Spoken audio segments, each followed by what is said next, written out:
So hello and welcome back to yet another video of Bahi Khata by Sonal. तो आज chapter 5 organising को continue करते हैं और नेक्स्ट टॉपिक पे आते हैं। नेक्स्ट टॉपिक हमारा है डेलीगेशन ऑफ अथॉरिटी। तो अब देखो डेलीगेशन ऑफ अथॉरिटी मतलब क्या होता है, दो वर्ड है डेलीगेशन अथॉरिटी। ठीक है, डेलीगेशन का मतलब होता है ग्रांटिंग, टुकड़ों में बांटना। ठीक है, डेलीगेट करना, टुकड़ों में बांटना, ग्रांट करना। ठीक है, अथॉरिटी का मतलब होता है पावर। ठीक है, आप अपने पावर को टुकड़ों में बांटकर डिफरेंट डिफरेंट लोगों को डेलीगेट कर रहे हो, बांट रहे हो। ठीक है, तो यही हुआ। मैनेजर क्या करता है, मैनेजर के पास बहुत सारा काम होता है। ठीक है, तो वो उन काम को टुकड़ों में बांटता है, डिवीजन ऑफ वर्क बड़े।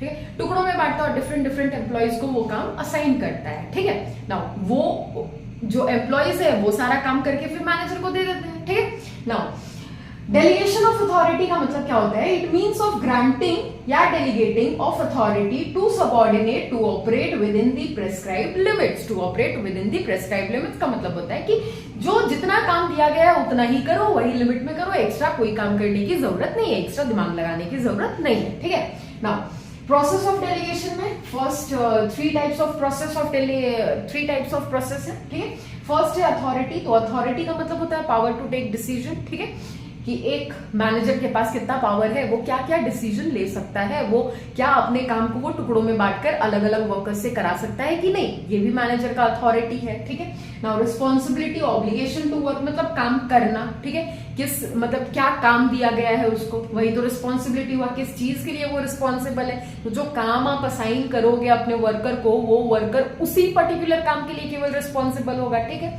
अकाउंटेबिलिटी, आंसरेबिलिटी, अगर हमको कोई काम दिया गया, ठीक है, तो हम उसी काम के लिए केवल आंसरेबल होंगे। ठीक है, काम हुआ नहीं हुआ, अच्छे से हुआ तो कैसे हुआ, इतने अच्छे से नहीं हुआ तो क्यों नहीं हुआ, इस काम के लिए जो हमको वो मतलब मेरे ऊपर जो भी है सुपरवाइजर, ठीक है, तो जो मैनेजर, वो अगर हमको वो काम दिया है तो हम उसको आंसरेबल होंगे। ठीक है, now principle of absoluteness of accountability में देखो अथॉरिटी तो आप बांट सकते हो डिफरेंट, अगर मैनेजर है उसको अगर कोई काम दिया गया है टुकड़ों में बांटकर उस काम को वो अलग अलग वर्कर्स के बीच बांट सकता है। ठीक है, रिस्पॉन्सिबिलिटी, अकाउंटेबिलिटी आप नहीं बांट सकते हो। ठीक है, ऐसा थोड़ी है कि आपको कोई काम दिया गया तो उस चीज के लिए कोई दूसरा बंदा रिस्पॉन्सिबल हो जाएगा, नहीं, उस चीज के लिए कोई दूसरा बंदा अकाउंटेबल हो जाएगा, आंसरेबल हो जाएगा, नहीं। तो आप कह सकते हो कि अथॉरिटी आप बांट सकते हो, ठीक है, डेलीगेट कर सकते हो, but responsibility and accountability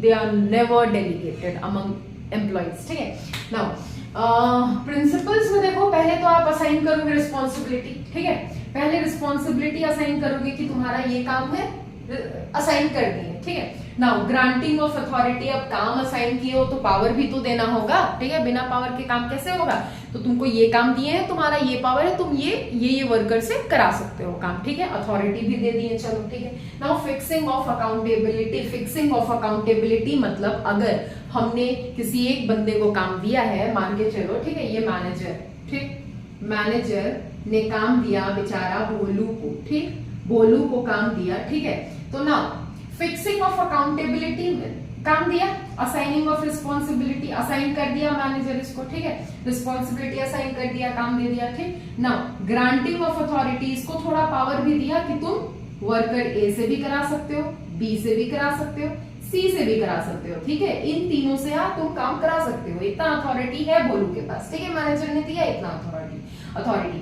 now fixing of accountability, but manager बोलता है कि अगर काम में कोई गड़बड़ हुआ तो अकाउंटेबल तुम अकेले होगे भोलू। ठीक है, अकाउंटेबल, आंसरेबल मेरे को तुम केवल होगे, मैं ना ए से पूछने जाऊंगा, ना बी से, ना सी से। ठीक, बात समझ में आया।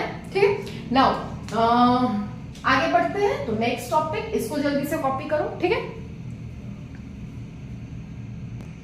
Now see importance of delegation of authority है। तो importance of delegation of authority का फर्स्ट पॉइंट है रिडक्शन ऑफ एग्जीक्यूटिव्स वर्कलोड। जो मैनेजर है, एग्जीक्यूटिव मतलब मैनेजर, ठीक है, उसके ऊपर बहुत सारा बर्डन है, बहुत काम है, बहुत रिस्पॉन्सिबिलिटी है, ठीक है, बाय द टॉप मैनेजमेंट।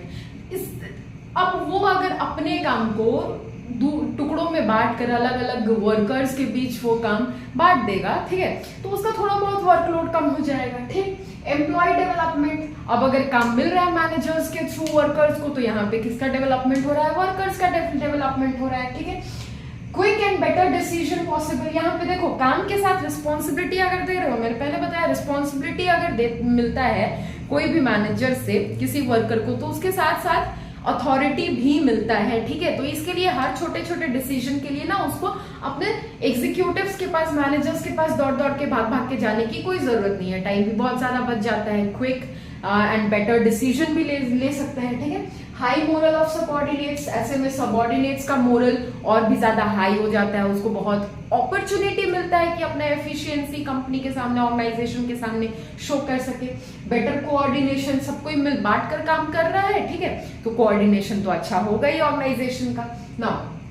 एक लास्ट में छोटा सा टॉपिक है डिसेंट्रलाइजेशन। अब डिसेंट्रलाइजेशन का मतलब होता है it is defined as even and systematic distribution of authority at every level and all department of management, कि हर लेवल ऑफ मैनेजमेंट में, हर डिपार्टमेंट ऑफ मैनेजमेंट में कितने इवनली और सिस्टमैटिक तरीके से अथॉरिटीज बांटा गया है, ठीक है, डिफरेंट वर्कर्स के बीच, लेवल्स ऑफ मैनेजमेंट के बीच या डिपार्टमेंट्स के बीच, वो होता है डिसेंट्रलाइजेशन, ठीक है।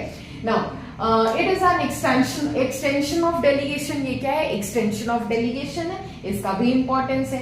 डेवलप्स इनिशिएटिव्स अमंग सबऑर्डिनेट्स, ये क्या करता है? इनिशिएटिव डिफरेंट सबऑर्डिनेट्स के बीच डेवलप करता है, ठीक है, सब अपना अपना इनिशिएटिव लेते हैं काम करने के लिए, ठीक है। सेकेंड है quick decision, decisions quick and better decision लिया जाता है, बेटर कंट्रोल है। अब बेटर डिसीजन लिया जाएगा तो कंपनी, अगर सारे सबऑर्डिनेट्स इनिशिएटिव ले रहे हैं काम के प्रति, ठीक है, तो कंट्रोल भी ऑर्गेनाइजेशन में बहुत अच्छा होगा। और अगर कंट्रोल अच्छा है, डिसीजन मेकिंग अच्छा है, सारे सबऑर्डिनेट्स अच्छे से काम कर रहे हैं, तो फिर ऑर्गेनाइजेशन का गोल एफिशिएंटली एंड इफेक्टिवली अचीव होगा ही। और हमारा अल्टीमेटली, डायरेक्टली और इनडायरेक्टली घूम फिरकर अल्टीमेटली गोल यही है कि ऑर्गेनाइजेशन का गोल फुलफिल होना चाहिए एनी हाउ, ठीक है। तो यहाँ पे हमारा भी गोल खत्म होता है, ये chapter comes to an end. हाँ जी, ठीक है। तो फिर देखो, अब देखो मैंने बोला ना difference between formal and informal organisation, तो वैसे ही difference between decentralisation and delegation of authority भी होता है, ठीक है। तो वो आपको नोट्स में मिल जाएगा, नोट्स से कॉपी कर लेना, ठीक है। बाकी समझाने वाला सारा काम तो हो ही गया, ठीक है। तो फिर अब मिलते हैं नेक्स्ट वीडियो में with some exciting chapters of your syllabus. Till then class 12 में आप नए हो, इधर हम नए हैं, साथ मिलकर बढ़ते हैं, पढ़ते हैं, सीखते हैं, समझते हैं और एंजॉय करते हैं अपने जर्नी को। हाँ यार, नए ही है, पुराने तो होने ही नहीं दे रहे आप लोग। व्यूज कहाँ आ रहे हैं? व्यूज जिस दिन बहुत ज्यादा आ जाएगा ना, उस दिन यूट्यूब पे पुराने भी हो जाएंगे हम। चलो बाय।